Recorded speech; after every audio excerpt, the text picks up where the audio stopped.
Doctor N D Kirsan, अध्यक्ष गोंदिया जिला Congress committee. दोस्तों, आज हम बात करेंगे 3 कृषि बिलों पर, जिन बिलों के बारे में किसान आंदोलन चला रहे हैं। पिछले 2 महीने से किसान दिल्ली के बॉर्डर पर धरना देकर बैठे हुए हैं और इन 3 कृषि कानून रद्द करने की मांग कर रहे हैं। इसी तरह विपक्ष की पार्टियां भी इन बिलों के विरोध में हैं और इन बिलों की आलोचना करते हैं और ये बिल रद्द हो इसकी मांग सरकार से कर रहे हैं। विशेषकर कांग्रेस पार्टी काफी आक्रामक है। कांग्रेस पार्टी ने देश भर में कई बार इन बिलों के विरोध में आंदोलन किए हैं और राहुल जी आए दिन डेली इन कानूनों के विरोध में ट्वीट करते रहते हैं। तो दोस्तों, हम जान लेते हैं ये 3 कानून क्या है। पहला कानून है दोस्तों, कृषि उपज व्यापार और वाणिज्य संवर्धन और सुविधा विधेयक 2020। अंग्रेजी में इसे कहते हैं farmers produce trade and commerce protection and facilitation act 2020। इसमें सरकार कहती है कि वन नेशन वन मार्केट, एक देश एक बाजार, और इसमें इस कानून के तहत सरकार कहती है कि किसान अपनी फसल कहीं भी बेच पाएगा। दोस्तों, अभी किसानों को फसल बेचने की 2 व्यवस्था है। एक है न्यूनतम समर्थन मूल्य। इन न्यूनतम समर्थन मूल्य पे, जिसको एमएसपी कहते हैं, इस पर सरकार परचेसिंग करती है। बाद में जो इस एमएसपी पे जो अनाज परचेस किया जाता है उसको फिर राशन दुकान के माध्यम से लोगों को कम कीमत में दिया जाता है। दूसरी परचेसिंग सिस्टम जो है वो है एपीएमसी मंडी, जिसको मंडी कहते हैं या एपीएमसी कहते हैं, कृषि उत्पन्न बाजार समिति कहते हैं। यहाँ पर किसान अपना माल बेच सकते हैं मंडी में, वहां बोली लगाकर माल बेचा जाता है और वहां व्यापारी बोली लगाकर माल परचेस करते हैं, ऑक्शन में परचेस करते हैं। तो ये 2 सिस्टम है। अभी सरकार, लेकिन किसान अपनी उपज इस मंडी के बाहर भी बेच सकता है आज भी, लेकिन सरकार ये कहती है कानून के अंतर्गत कि किसान अभी इस एपीएमसी मंडी में अपनी उपज बेचने के लिए बाध्य नहीं होगा। वो बाहर कहीं भी बेच सकेगा, अपने जिले में कहीं बेच सकेगा, जिले के बाहर भी बेच सकेगा और राज्य में कहीं भी बेच सकेगा, राज्य के बाहर भी दूसरे राज्य में ले जाकर अपनी फसल बेचे, कोई निर्बंध रहेगा नहीं। जहां उसको अच्छे दाम मिलेंगे वहां वो बेच सकता है। ऐसी व्यवस्था इस कानून के अंतर्गत की है। और सरकार ने यह भी कहा है कि एपीएमसी की सिस्टम जो है, कृषि उत्पन्न बाजार समिति की सिस्टम है, वो बंद नहीं होगी, वो वैसी ही रहेगी। ये पैरेलल व्यवस्था गवर्नमेंट ने तैयार की है और गवर्नमेंट ये भी कहती है कि एमएसपी भी रहेगी। एमएसपी की गारंटी भी गवर्नमेंट दे रही है। एमएसपी भी रहेगी, एपीएमसी भी रहेगी और किसान को अपनी फसल कहां भी बेचने का अधिकार रहेगा। किसान कहीं भी वो फसल बेच सकता है, यह सहूलियत किसान को रहेगी। तो सुनने में बहुत अच्छा लगता है, पढ़ने में भी बहुत अच्छा लगता है, देखने में अच्छा लगता है, क्योंकि किसान को कहीं भी अपनी फसल बेच सकता है। एपीएमसी मंडियां भी रहेगी, उसको चाहे तो एपीएमसी मंडी में बेच सकता है, उसे चाहे तो एमएसपी पर बेच सकता है, या तो फिर खुले बाजार में कहीं पर भी, कोई भी स्टेट में जाके, राष्ट्र में किधर में भी बेच सकता है। ये इस तरह का प्रावधान अगर हम सुनेंगे तो हमें लगता है कि कानून किसानों के हित में, किसानों के लिए बहुत अच्छा है। लेकिन दोस्तों, जैसा दिखता है वैसा होता नहीं है। दिखता कुछ और, होता कुछ और है। होगा क्या? इस कानून के अंतर्गत किसानों को अपनी उपज बाहर खरीदी करने, बाहर बेचने का यहां पर सहूलत दी गई। लेकिन यह सहूलत किसानों के लिए नहीं है। किसानों के लिए तो सहूलत पहले भी थी। यह सहूलत है व्यापारियों के लिए। व्यापारी पहले ये किसान की उपज मंडी के बाहर नहीं खरीदी कर सकता था, एपीएमसी के बाहर नहीं खरीदी कर सकता था। उसको अगर खरीदी करना है तो एपीएमसी में जाकर बोली लगाकर खरीदी करनी पड़ती थी दोस्तों। लेकिन अब व्यापारियों को छूट दे दी गई है कि वो किसानों का उपज कहीं भी परचेस कर सकता है, कहीं भी खरीदी कर सकता है। उनके घर जाकर खरीदी कर सकता है, उनके खेत में जाकर खरीदी कर सकता है, या तो फिर खुले बाजार में कहीं पर भी खरीदी कर सकता है। और इस एपीएमसी के बाहर बिक्री होने वाले उपज पर किसी भी प्रकार का टैक्स सरकार नहीं लगाएगी। लेकिन एपीएमसी में सरकार टैक्स लगाती है, जिस टैक्स के उत्पन्न से वहां का विकास किया जाता है। तो दोस्तों, अगर बाहर जो फसल बेची जाएगी एपीएमसी के बाहर, वहां टैक्स नहीं लगेगा, और एपीएमसी में जब सरकार टैक्स लगाएगी तो निश्चित रूप से पहले किसान जो चूज करेगा वो करेगा बाहर का मार्केट, बाहर के मार्केट में बेचेगा। जब सभी किसान बाहर कहीं भी खुले मार्केट में बेचना शुरू कर देंगे, कभी कभी अच्छे भी दाम मिल सकते हैं, उसको मिलेंगे, कभी कभी अच्छे दाम भी मिल सकते हैं, तो बेचेंगे। अगर उनके राज्य में अच्छे दाम नहीं मिलेंगे तो बाहर के राज्य में बेच सकते हैं, ये सहूलियत उसमें है, तो बेचेंगे। लेकिन धीरे धीरे क्या हो जाएगा, लोग एपीएमसी मार्केट में जाएंगे नहीं, मंडियां समाप्त हो अपने आप खत्म हो जाएगी। 2-3 साल में अपने आप मंडियां खत्म हो जाएगी। अगर मंडियां जब खत्म हो गई तो फिर क्या होगा, किसानों का जो एक व्यवस्था है अपना माल बेचने की, एक व्यवस्था उनके लिए खत्म हो जाएगी। और वहां जो काम करने वाले अनेक लोग हैं, अड़तिया है वहां पर, वहां हमाल लोग काम करते हैं, कर्मचारी काम करते हैं, ये सब लोग, लाखों लोग बेरोजगार हो जाएंगे। और जो टैक्स उससे मिलता है और उससे विकास के काम किए जाते हैं, वो टैक्स भी सरकार को मिलेगा नहीं। तो दोस्तों, ये सिस्टम ये खत्म हो गई। फिर क्या होगा, जब व्यापारी लोग बाहर जब किसान से परचेस करेंगे तो क्या होगा, एमएसपी भी नहीं रहेगी। अगर व्यापारियों ने एमएसपी के रेट पे अगर खरीदी करना शुरू कर दिया तो एमएसपी सिस्टम भी खत्म हो जाएगी। न्यूनतम समर्थन मूल्य की सिस्टम जो सरकार ने लगाई है, सरकार कहती है कि हम हटाएंगे नहीं, लेकिन अपने आप खत्म हो जाएगी। लेकिन जब एमएसपी भी रहेगी नहीं, बाद में एपीएमसी मंडियां भी रहेगी नहीं, तो क्या होगा, किसान बाद में कम कीमत में कम दाम पर अपना माल बेचने के लिए मजबूर हो जाएंगे, कि उसके लिए कोई दूसरा पर्याय रहेगा नहीं। सिर्फ एक ही पर्याय रहेगा, ओपन मार्केट। ओपन मार्केट में वो अपना माल बेचे, लेकिन ओपन मार्केट में अगर उसके वाजिब दाम अगर किसान को नहीं मिले तो उसको दूसरा पर्याय रहेगा नहीं। तो दोस्तों, इसमें किसान लूटा जाएगा। वास्तविकता इसकी ये है। अभी क्या हो रहा है, अभी जहां पर एपीएमसी मंडियां नहीं है, या जहां ये कानून लगा दिया गया है, जहां भारतीय जनता पार्टी ने कानून लाया, तो भारतीय जनता पार्टी की सरकार जिस राज्य में है, उत्तर प्रदेश में है, बिहार में भी है उनकी, और उसके बाद मध्य प्रदेश में भी है। तो यहां पर इस वर्ष जो धान बेचा गया, वो धान वहां पर बिक्री हुआ मार्केट में 1000 से 1100 रुपया प्रति क्विंटल के हिसाब से।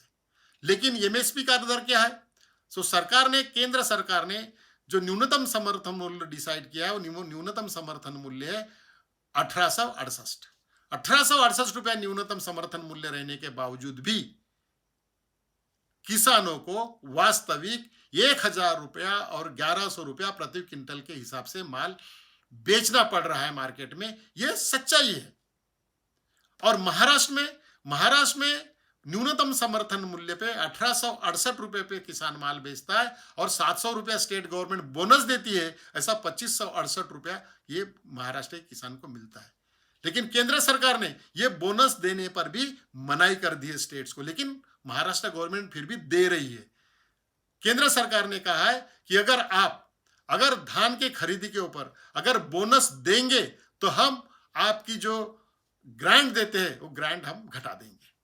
इसके बावजूद महाराष्ट्र गवर्नमेंट दे रही। तो दोस्तों, इस तरह केंद्र सरकार ये एमएसपी धीरे धीरे हटाना चाहती है, और एपीएमसी मंडियां तो अपने आप ही खत्म हो जाएगी। जब एपीएमसी मंडिया की सिस्टम खत्म हो जाएगी, एमएसपी नहीं रहेगी, तो किसानों को मजबूरन कम दाम पर अपनी फसल इन व्यापारियों के हाथ बेचने के सिवा कोई दूसरा जरिया नहीं रहेगा।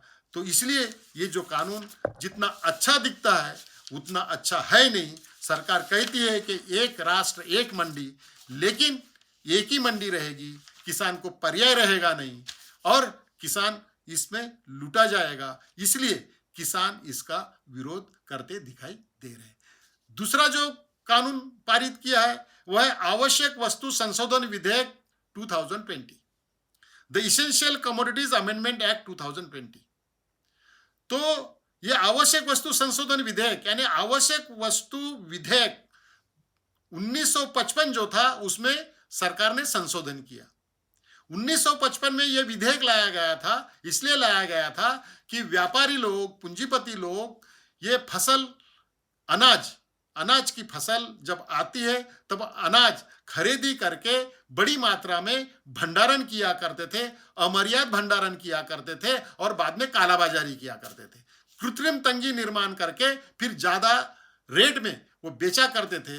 ये कालाबाजारी बंद करने के लिए उस समय 1955 में भारत सरकार ने ये कानून पारित किया था। आवश्यक वस्तु अधिनियम 1955 पारित किया गया था। लेकिन अभी मोदी सरकार ने आवश्यक वस्तु संशोधन विधेयक जो 2020 से लाया गया है, इसमें उन्होंने इसलिए लाया गया है कि जो आवश्यक वस्तुएं उसमें थी पहले के कानून में, वो यहां से हटा दी गई है। जैसा अनाज है, अनाज में चावल, गेहूं, मक्का, जिससे भी रोटी बनती है, हमारी रोटी, वो अनाज, दाल, उसके बाद में तिलहन, खाद्य तेल, आलू, प्याज, ये सब चीजें, जरूरत की चीजें इस कानून के परिविधि के बाहर कर दी है।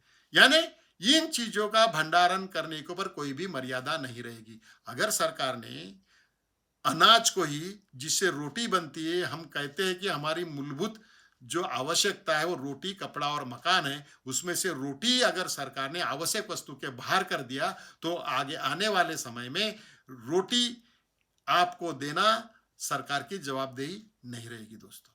तो सोचिए, सरकार ने इन आवश्यक चीजों को इस कानून के बाहर करने से इनका भंडारण करने के ऊपर कोई भी पाबंदी नहीं रहेगी। बड़े बड़े लोग इसका भंडारण करेंगे, ज्यादा पैसे वाले लोग इसका परचेस करके भंडारण करेंगे, सीजन में परचेस करेंगे, साल भर भंडारण करेंगे और मार्केट में कृत्रिम तंगी निर्माण करेंगे, और जब रेट बढ़ेंगे उसके बाद में बेचेंगे। तो ये अर्थशास्त्र का तो सिंपल सा नियम है, जब सप्लाई कम हो जाएगा तो उसकी डिमांड बढ़ेगी, डिमांड बढ़ेगी तो उसकी कीमतें भी बढ़ेगी, तो कीमतें बढ़ेगी तो तब लोग, ये लोग बेचेंगे, तब बेचेंगे तो यहां पर शोषण किसका होगा? शोषण होगा उपभोक्ताओं का। किसानों का तो शोषण होगा ही, क्योंकि औने पौने दाम पे किसानों पे ये फसल खरीदी करेंगे और बाद में उसको पैकेजिंग करेंगे, ब्रांडिंग करेंगे। जब पैकेजिंग और ब्रांडिंग होगी तो 50 रुपए की वस्तु 200 रुपए में बेची जाएगी। तो इसमें उपभोक्ताओं के भी बड़ी मात्रा में शोषण होने वाला है। ये किसान जो लड़ रहे हैं कानून के लिए, कानून रद्द होना चाहिए इसके लिए, जो किसान लड़ रहे हैं, ये खुद के लिए नहीं लड़ रहे, ये तो पूरे देश के जनता के लिए लड़ रहे हैं। ये तो पूरी जनता इसमें त्रासदी का सामना करने वाली है, ये कानून के वजह से, क्योंकि पूंजीपति लोग भंडारण ज्यादा मात्रा में करेंगे और कृत्रिम तंगी निर्माण करने के बाद जब कीमतें बढ़ेगी तब बेचेंगे और ज्यादा कीमत में बेचेंगे, और जो वस्तु कम कीमत में बिकती है वो डबल कीमत में वो बेचा करेंगे। अगर पैकेजिंग करेंगे, ब्रांडिंग करेंगे तो 4 टाइम्स ज्यादा कीमत में वो बेचा करेंगे। तो दोस्तों, इस कानून के वजह से सभी को तकलीफ होने वाली है, उपभोक्ताओं को भी तकलीफ होने वाली है और किसानों को भी तकलीफ होने वाली है। दोस्तों, इसमें अभी अदानी के वेयर हाउसेस और गोडाउन्स अभी तैयार हो गए, पिछले साल से, 1-1.5 साल से वह तैयार कर रहे हैं, क्योंकि सरकार ने सोचा था कि भंडारण का हम प्राइवेटाइजेशन करेंगे। फूड कॉर्पोरेशन ऑफ इंडिया, ये सरकार का अनाज ये भंडारण करती है, लेकिन सरकार अभी इसको भी प्राइवेटाइजेशन करने वाली है। अभी जो बजट पेश किया 1 फरवरी 2021 को इस सरकार ने, तो इस बजट में कहा गया है कि ये वेयर हाउसिंग की जवाबदारी प्राइवेट प्लेयर्स को ये लोग देंगे। इसलिए इसके पहले से ही, 1-1.5 साल पहले से ही अडानी ने अपने वेयर हाउस बनाना शुरू कर दिया है। बड़े बड़े साइलो बनाया है, जो स्टील की टैंक होती है, जिसमें बाहरी वातावरण का परिणाम ये अनाज के ऊपर नहीं होगा। इस तरह स्टोरेज बड़े बड़े हाउसेस उनके बन चुके हैं और वहां पर इस अनाज का भंडारण होगा। ये लोग किसानों से उपज खरीदी करेंगे, वहां भंडारण करेंगे और इसकी कीमतें बढ़ाकर बेचेंगे, जिसमें उपभोक्ता भी परेशान होगा और किसानों को भी वो दाम जो चाहिए वो दाम मिलेंगे नहीं। तो दोस्तों, ये कानून तो किसी भी तरह से किसानों के हित में है ही नहीं। तो किसानों के हित में जब एक कानून नहीं है तो इसका विरोध हो रहा है, तो इसका जो विरोध हो रहा है वो लाजमी है। और किसान, सही में किसानों ने ही नहीं, बाकी सब लोगों ने, जो उपभोक्ता है, उन्होंने भी इस बिल का विरोध करना चाहिए।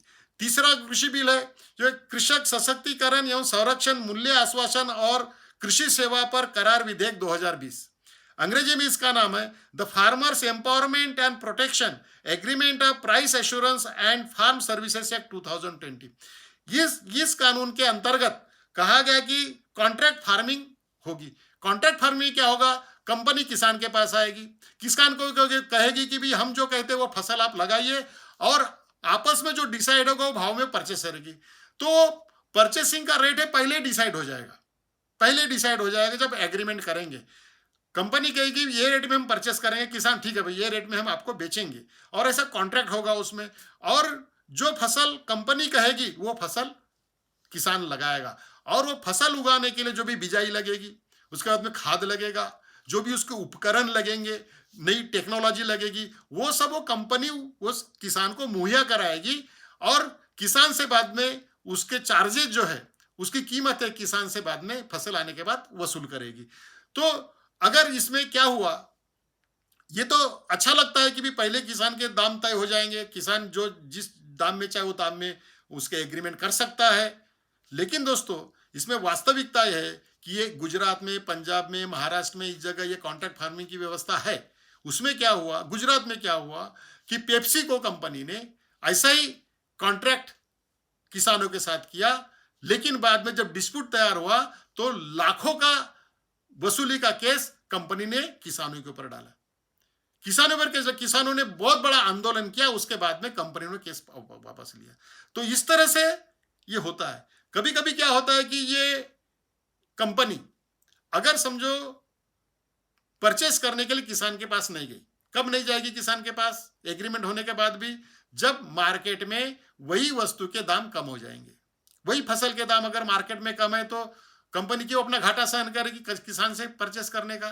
वो कहेगी कि आपकी क्वालिटी ठीक नहीं है तो हम परचेस नहीं करेंगे। आप अगर दाम कम करते होंगे तो परचेस करेंगे, नहीं तो क्वालिटी ठीक नहीं है तो हमारा कॉन्ट्रैक्ट टूट गया तो हम आपसे परचेस करने के लिए बाध्य नहीं है। तो किसान को बेचारों को दर दर भटकना पड़ेगा अपनी फसल बेचने के लिए और वो दाम उसको मिलेंगे नहीं। लेकिन जो पैसा किसान ने कंपनी से लिया है, या जो उपकरण या जो खाद कंपनी से लिया है, उसके पैसे तो उसको वापस करना पड़ेगा। अगर किसान नहीं कर पाया, अगर अकाल की स्थिति आ गई और किसान वापस नहीं कर पाया तो उसके ऊपर कर्जा बढ़ेगा। कर्जा बढ़ने के बाद में किसान अपनी जमीन उसी कंपनी को बेचने पर मजबूर हो जाएगा और अपने ही जमीन पर वो मजदूर बन के काम करने के लिए मजबूर होगा। तो दोस्तों, इस तरह से व्यवस्था बनेगी। कॉन्ट्रैक्ट फार्मिंग की व्यवस्था ही वैसी है, क्योंकि वो बड़ी कंपनी होगी। अगर इनमें समझो डिस्प्यूट तैयार हो गया कंपनी में और किसानों में, तो क्या होगा? 30 दिन के अंदर ये समझौता मंडल में जाना होगा। समझौता मंडल में जाएंगे 30 दिन के अंदर। अगर वहां पर उनका अगर ये विवाद नहीं सुलझा तो फिर धारा 13 के अंतर्गत एसडीएम के पास जाना होगा। एसडीएम इसका निर्णय करेंगे। अगर एसडीएम का निर्णय हमको मान्य नहीं है तो फिर इसकी अपील कलेक्टर के पास होगी या डीएम के पास होगी। तो और इसमें डीएम के आगे कोर्ट में जाने का प्रावधान इसमें है नहीं, किसान कोर्ट में नहीं जा सकेगा। लेकिन फिर भी इन अथॉरिटियों के पास जाने के लिए किसान को खर्चा आएगा, दर दर उसको भटकना पड़ेगा। ये खर्चा किसान सहन नहीं कर पाएगा, उसको वकील भी बनाना पड़ेगा, वकील भी किसान बना नहीं पाएगा। इसलिए इसमें जीत होगी कंपनी की। तो दोस्तों, जो व्यवस्था इसमें की गई है वो व्यवस्था ठीक नहीं है। किसान ये कहते हैं कि ये पूंजीपतियों द्वारा जमीन, किसानों की जमीन हथियाने का ये कानून है। ये जो किसानों की जमीन है ये पूंजीपतियों के पास चली जाएगी और किसान मजदूर बनकर ही रह जाएंगे। ये प्रावधान की वजह से किसान इसका विरोध कर रहे हैं। तो प्रावधान अच्छा लग रहा है, लेकिन जब वास्तविक में ये इंप्लीमेंट होगा, इसका क्रियान्वयन होगा, तब यह समझ में आएगा कि इसमें ये दोष है और इस तरह से किसान लूटे जाएंगे, अपने जमीन गवा बैठेंगे।